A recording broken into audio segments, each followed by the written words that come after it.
इस लड़के को समुद्र में एक फूलदान मिलता है। वो घर आकर जब फूलदान को साफ करने लगा तो फूलदान चमकने लगा और फिर उसमें से एक खूबसूरत लड़की निकलती है। लड़की लड़के की 3 इच्छाएं पूरी करना चाहती थी। वैसे लड़के का ध्यान 3 इच्छाओं पर कम, लड़की के बदन पर ज्यादा था। लड़का कौन कौन सी 3 इच्छाएं मांगता है, ये देखने के लिए वीडियो को पूरा देखें।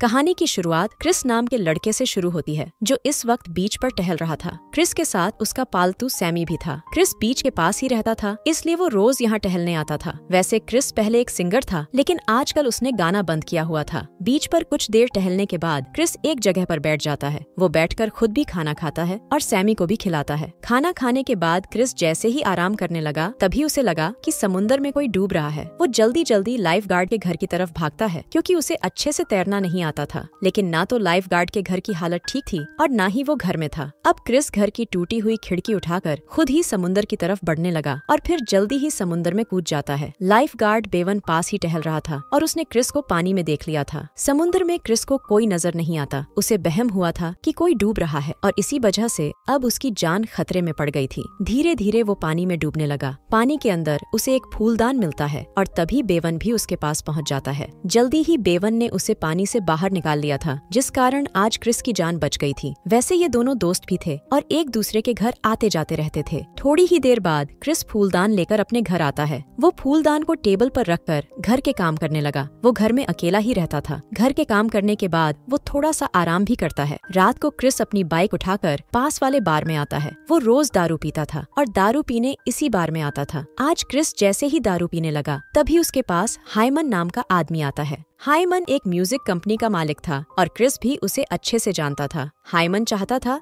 कि क्रिस फिर से गाने लगे और उसकी कंपनी के लिए गाए, मगर क्रिस ने गाने से साफ साफ मना कर दिया था। हाइमन उसे पैसों का भी लालच देता है, लेकिन क्रिस फिर भी नहीं मानता। दरअसल पिछले महीने ही क्रिस का अपने छोटे भाई जिमी से झगड़ा हो गया था। जिमी भी गाना चाहता था। वो चाहता था कि क्रिस उसकी मदद करे, लेकिन क्रिस उसकी मदद करने से मना कर देता है। जिमी गुस्से में आकर उसके घर से तो निकल गया, लेकिन रास्ते में ही उसका एक्सीडेंट हो जाता है और वो मर जाता है। बस उसी दिन से क्रिस ने गाना बंद कर दिया था, जिस दिन उसके भाई की मौत हुई थी। क्रिस को लग रहा था कि उसने जिमी की मदद नहीं की, इसीलिए उसका एक्सीडेंट हुआ था। घर पहुंचकर क्रिस पहले फूलदान साफ करता है और फिर वहीं बैठकर आराम करने लगता है। फूलदान को साफ करते करते उसने उसे रगड़ दिया था, जिस कारण घर के आसपास तेज हवा चलने लगी थी। देखते ही देखते फूलदान चमकने लगा और ये देखकर क्रिस डर गया। अब जल्दी ही फूलदान से एक खूबसूरत सी लड़की निकलती है। क्रिस हैरान हुआ, सब देख रहा था। लड़की बाहर निकलकर उससे कहती है कि मेरा नाम रूही है और मैं तुम्हारी गुलाम हूँ। क्रिस का ध्यान उसकी बातों पर कम, लेकिन उसके बड़े बड़े तरबूजों पर ज्यादा था। उसकी नजरों को पहचान कर रूही ने क्रिस की ही एक शर्ट पहन ली। वो अब जैसे ही उसके पास जाने लगती है तो वो डर कर पीछे हटने लगता है। रूही उसे समझाती है कि मैं तुम्हारी 3 इच्छाएं पूरी कर चली जाऊंगी। क्रिस को उसकी बात पर यकीन नहीं होता। वो खुद को संभाल कर मजाक मजाक में कहता है, मैं अभी बारिश देखना चाहता हूँ। उसकी बात सुनकर रूही अपना जादू करती है और उसी पल बारिश शुरू हो जाती है। क्रिस यहाँ रहता था, वहाँ बारिश नहीं होती थी, इसलिए वो अब बेहद हैरान था। बारिश इतने जोर से होती है कि घर की छत से भी पानी गिरने लगा था। क्रिस की पहली इच्छा पूरी कर रूही भी बेहद खुश थी। वो जल्दी जल्दी उसकी इच्छाओं को पूरी कर आजाद होना चाहती थी। कुछ ही देर बाद बारिश बंद हो जाती है। अब रूही क्रिस से उसकी दूसरी इच्छा पूछती है, लेकिन क्रिस कहता है कि मेरी कोई इच्छा नहीं है, इसलिए तुम अब जा सकती हो। उसकी बात सुनकर रूही उसे समझाती है कि मैं 3 इच्छाएं पूरी करने के बाद ही जा सकती हूँ। क्रिस के पास कोई इच्छा नहीं थी और रूही अभी जा नहीं सकती थी। आखिर में रूही फैसला करती है कि वो क्रिस के साथ तब तक रहेगी जब तक उसकी इच्छाएं पूरी नहीं हो जाती। अगले दिन क्रिस अपने घर के बाहर खड़ा था, जबकि रूही उसके वो कपड़े देख रही थी जो उसे फिट आ सके। जल्दी ही क्रिस भी अंदर आ गया। रूही उससे फिर पूछती है कि तुम अपनी बाकी की 2 इच्छाएं क्यों नहीं बता रहे। क्रिस उसे अपने भाई की मौत के बारे में बताता है। साथ ही साथ वो ये भी बताता है कि मेरे भाई की मौत के साथ ही मेरी सारी इच्छाएं भी मर गईं। रात को क्रिस रूही को उसी बार में लेकर जाता है। यहाँ वो अक्सर आया करता था। दोनों यहाँ आकर दारू पीते हैं। बार में बेवन भी दारू पी रहा था। क्रिस रूही को बेवन से मिलाता है और फिर वापस चले जाते हैं। दोनों ने आज काफी दारू पी ली थी, जिस कारण वो घर आते ही एक दूसरे का पानी निकालने लगे। अगले दिन भी दोनों साथ साथ घूमते फिरते हैं। दोनों कुछ वक्त एक झील के पास बिताते हैं और फिर बीच पर चले जाते हैं। रात होते ही दोनों फिर से एक दूसरे का पानी निकालने लगे। अगले दिन हाइमन लिज नाम की लड़की के पास आता है। लिज भी यहीं रहती थी और वो क्रिस की अच्छी दोस्त थी। हाइमन किसी भी तरह क्रिस को गाने के लिए मनाना चाहता था। वो लिज के पास पास इसीलिए आया था ताकि वो क्रिस को समझा सके। रात को क्रिस और रूही फिर से पानी निकालते हैं। रोज की तरह पानी निकालने के बाद रूही फूलदान में चली जाती है और क्रिस अपने बिस्तर पर सो जाता है। अगले दिन रूही सुबह होते ही घर के काम करने लगी। दोनों को साथ साथ रहते कई दिन हो गए थे, जिस कारण दोनों एक दूसरे से प्यार करने लगे थे। रूही क्रिस के लिए खाना बनाती और क्रिस मजे लेकर खाना खाता। एक रात रूही क्रिस से कहती है कि मैं तुमसे बेहद प्यार करती हूँ। प्यार का इजहार रूही ने तो कर दिया था, लेकिन क्रिस कुछ नहीं बोलता।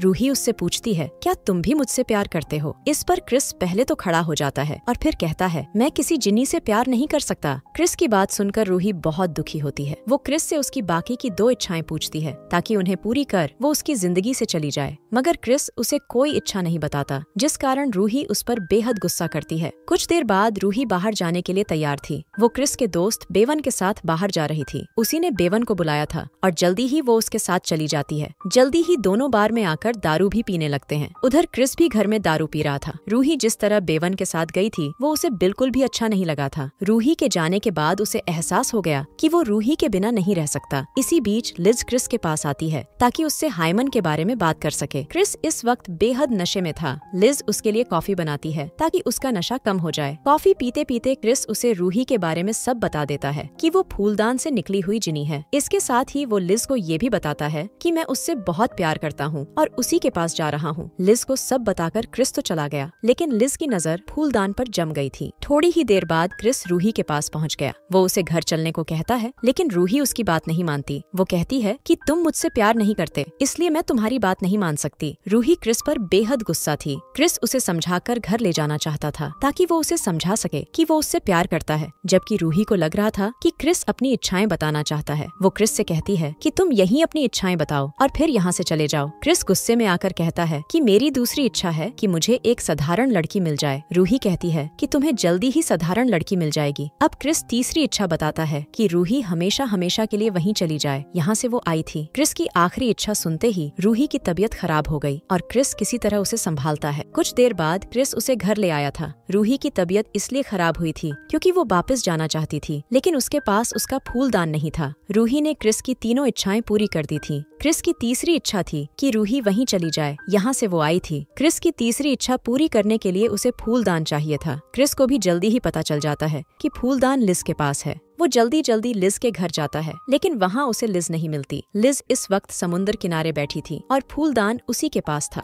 लालच में आकर उसने फूलदान तो उठा लिया, लेकिन उसे ये नहीं पता था कि इसमें से जिनी कैसे निकलता है। अगले दिन लिज को अपनी गलती का एहसास हो जाता है कि उसने लालच में आकर क्रिस को धोखा दिया है। वो फूलदान क्रिस को लौटा देती है, जिसके बाद क्रिस रूही को लेकर समुद्र किनारे आ जाता है। जल्दी ही रूही फूलदान में चली जाती है और क्रिस फूलदान को समुद्र में बहा देता है। अगली सुबह भी क्रिस बीच पर ही था। रूही के जाने के बाद वो इतना दुखी था कि रात को वो बीच पर ही सो गया था। वो जैसे ही नींद से जागता है तो उसकी नजर एक लड़की पर पड़ती है। लड़की बीच पर ही टहल रही थी और वो क्रिस के पास आकर उसकी तबीयत के बारे में पूछने लगी। ये लड़की बिल्कुल रूही जैसी ही दिखती थी और उसे देखकर क्रिस भी हैरान हो गया था, लेकिन जल्दी ही क्रिस समझ जाता है कि रूही ने उसकी दूसरी इच्छा भी पूरी कर दी। क्रिस की दूसरी इच्छा थी कि उसे एक साधारण लड़की मिले और अब वो उसे मिल चुकी थी। पूरी कहानी में हमें यही दिखाया गया है कि जो लोग जिंदगी से निराश होते हैं उनकी इच्छाएं भी मर जाती हैं। क्रिस भी अपनी जिंदगी से निराश था, इसलिए उसकी भी कोई इच्छा नहीं थी। इसी के साथ इस कहानी का यही अंत हो जाता है। हमारी वीडियो देखने के लिए बहुत बहुत धन्यवाद। अगर आप ऐसी ही वीडियोस के दीवाने हैं तो प्लीज मेरे चैनल को जरूर सब्सक्राइब करें। मिलते हैं अगली वीडियो में, तब तक के लिए नमस्कार।